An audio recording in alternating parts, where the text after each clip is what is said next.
কল্পনা করা যেতে পারে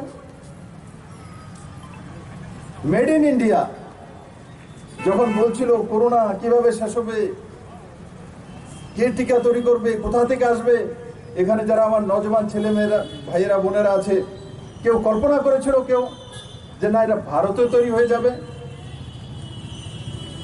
আজ থেকে 2 মাস আগে কেউ চিন্তা করেছিল যে যে করোনার তো কোনো কিছু ওষুধই নেই, তার কোনো ব্যবস্থাই নেই, তার কোনো ইঞ্জেকশন নাই, তার কোনো ট্যাবলেট নেই, কি হবে, কোথা থেকে হবে? কিন্তু মাননীয় প্রধানমন্ত্রীজি ভারতের মধ্যে তার টিকাকরণ তৈরি করে নিয়েছেন, তার নাম নরেন্দ্র ভাই মোদী। সেটা স্বামী বিবেকানন্দের ভারত ভূমি, स्वाभिमानी प्रधानमंत्री, आत्मनिर्भरशील प्रधानमंत्री, आत्मनिर्भरशीलतार कथा के बोलेছে? स्वामी विवेकानंद बोलेছে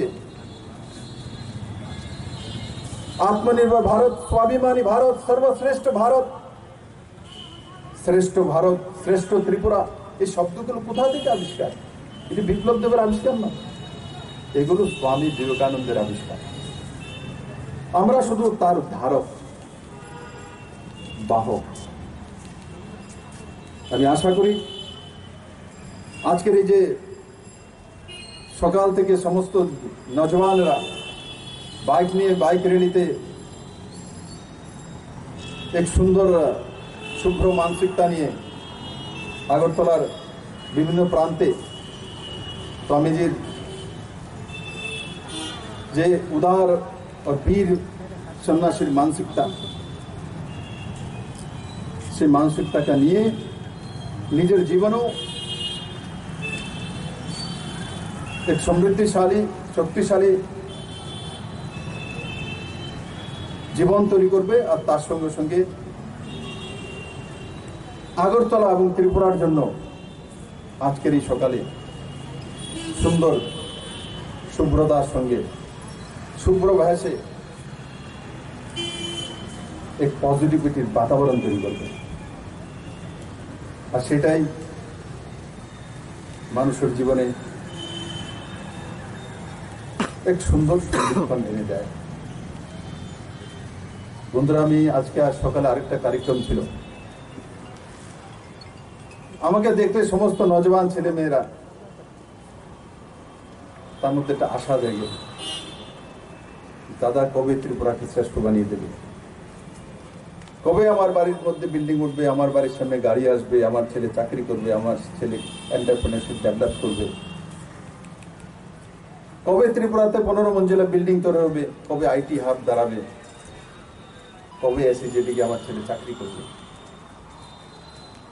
কমসে কম ত্রিপুরার মানুষ স্বপ্ন তো দেখা শুরু করেছে, আমাকে দেখতে কল্পনা তো করে, আগে তো কল্পনাও ছিল না, কল্পনা করার অধিকার পর্যন্ত ত্রিপুরাবাসীর ছিল না। আজকে ত্রিপুরাবাসী কল্পনা করার, স্বপ্ন দেখার অধিকার নিয়ে আমার সামনে নজওয়ানরা দাঁড়িয়ে থাকে, তাদের মধ্যে সুন্দর মানসিকতা তৈরি হয়েছে। মোদী আছে তো ত্রিপুরা দাঁড়াবে, দাদা আছে তো ত্রিপুরা দাঁড়াবেই, এক বিশ্বাস তো তৈরি হয়েছে। আগে তো বিশ্বাসটুকু ছিল না, কারণ আগে বলা হতো ত্রিপুরা ছোট্ট, ত্রিপুরা কিছু হতে পারে না, ত্রিপুরার মানুষ কিছুই জানে না, ত্রিপুরার মানুষ কিছুই বোঝে না। আজকে নরেন্দ্র ভাই মোদী বলছে ত্রিপুরার মানুষ সবকিছু জানে, স্বামী বিবেকানন্দের আদর্শে চলতে জানে। বন্ধুরা, বেশি দিন নেই, সেই দিনটি আর বেশি দূর নেই। আগামী কম সময়ের মধ্যে ত্রিপুরা, নতুন ত্রিপুরা দাঁড়িয়ে যাবে আপনাদের সামনে। যে ত্রিপুরা আপনারা চাইছিলেন, ব্যতিক্রমী যে স্বভাবে তৈরি হবে, এক চঞ্চল উচ্ছ্বাস আর তার সঙ্গে সঙ্গে বৈভব, আর তার সঙ্গে সঙ্গে কর্মনিষ্ঠা, সেইগুলো ত্রিপুরাকে এক নতুন দুয়ারে নিয়ে যাবে। আমি আশা করি আজকের এই সুন্দর বাইক র্যালি আগরতলাতে এক নতুন সুন্দর মানসিকতা তৈরি করবে এবং নওজওয়ানদের মধ্যে এক উৎসাহ তৈরি করবে। সবাইকে অনেক অনেক ধন্যবাদ। জয় হিন্দ। বাইকটা একটু ডান দিকে নাও, ডান দিকে।